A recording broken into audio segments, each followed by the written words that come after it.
Election 2010, a special 1+1 featuring leading voices on the real issues facing Australia.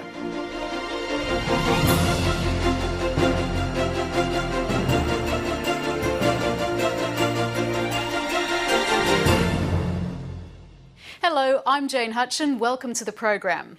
Peter Shergold, NIck Xenophon and Alan Ramsey, all of them have witnessed our electoral system at close range. For 5 years until 2008, Peter Shergold was Australia's most senior public administrator, Secretary of the Department of the Prime Minister and Cabinet, known as PM&C. In a long career, Professor Shergold has served 4 Prime Ministers from Hawke to Rudd. He now heads the Centre for Social Impact at the University of New South Wales. Peter Shergold, welcome to 1+1. What do you miss most about working with politicians? I must say I miss this period, the caretaker period. I always joke to people from my experience as a public servant that this is the period where, in effect, the public servants are running the country. And it seems to run quite well. But of course, this is the period as a public servant when you are very carefully monitoring every comment of not just the political leaders but other ministers and shadow ministers, and making up these wonderful books of the commitments that both sides have made, so that immediately you know who is the Prime Minister, then you have all the commitments prepared and ready to go. Do they always stick with their commitments? No. How can they get away from that? Well, often, to be honest, at some levels of the commitments made by a relatively junior minister haven't probably been focused on, and often have had absolutely no media attention. It's only the fanatics in Prime Minister and Cabinet who watch carefully what everybody says. So that often you have the range of key issues. Nearly everything that has got media attention will be pursued. But below that, commitments made by ministers and shadow ministers during the course of the election are not necessarily implemented. What do you think is crying out for reform in our electoral system? Well, I suppose one of the difficulties is whether, in fact, the participatory democracy we have now is really working in the 21st century. I mean, if you think about it, the levels of political trust, not just here but in the United Kingdom and the United States, are falling. Far few people are joining political parties. Compared with a generation ago, far fewer people are members of trade unions. So the normal ways in which people used to engage with politics between elections has fallen away. Now, luckily, what's emerged in its place is this wonderful cacophony of community organisations in the social area, environmental area, heritage and arts area. And many people now, of course, find their political articulation through those organisations. Unfortunately, it's not captured very much in the political campaigns. They don't really get much of a voice, however, during the campaign itself.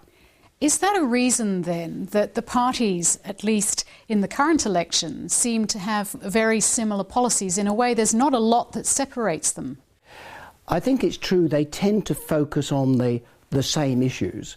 And I suppose one of the frustrations, and it's inevitable within the system we have, is even when there is a substantive issue, you often don't get much strategic conversation about it. Why is that?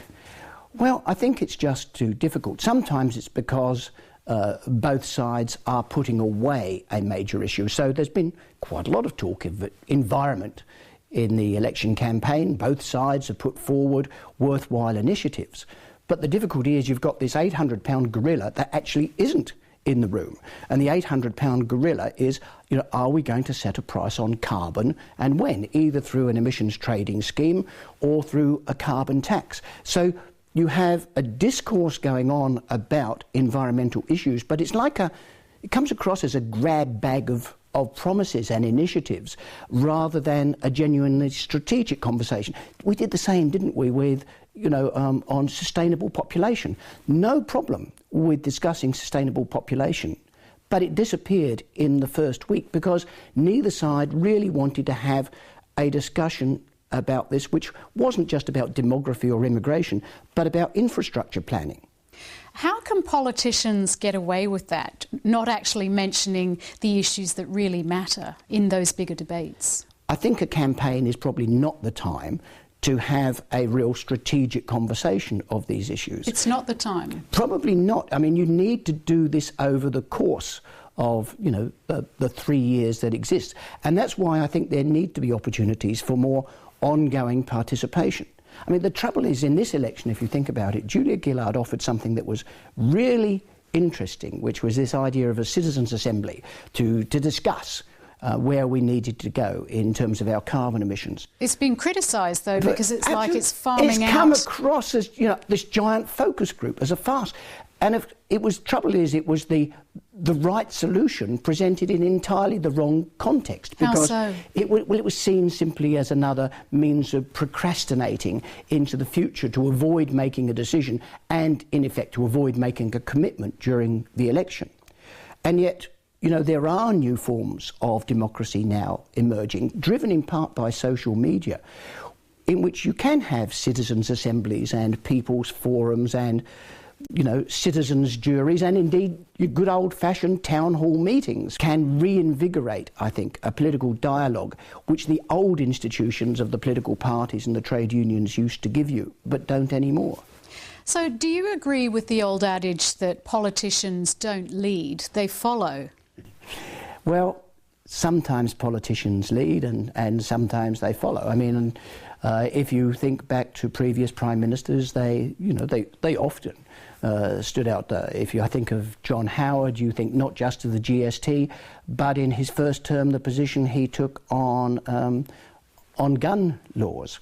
And obviously the whole issue of financial deregulation, not just with John Howard, but with Paul Keating and Bob Hawke. Clearly there was leadership going on there. What about at election time, though? It is relatively difficult unless you've really built the ground first.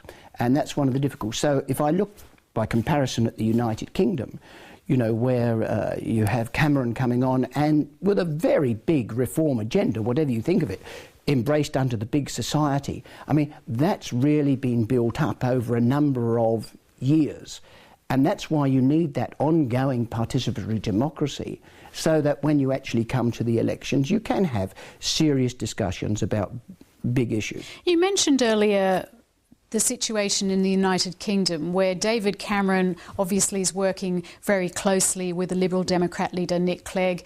In the United States, President Obama picks people from all sides of politics to work with him. Are we in danger of looking like a throwback in Australia, given the style of our politics at the moment, which is very adversarial? Yeah, well, I think one of the challenges we've got, of course, is at the federal level, the very short time period. 3 years is significantly different from a 4 or even a 5-year term. There's less time to do things, and of course when polls start to go bad, as we saw with Kevin Rudd, often the governing party has to make very quick decisions about how to address the situation. So I think the short election cycles here do contribute to that.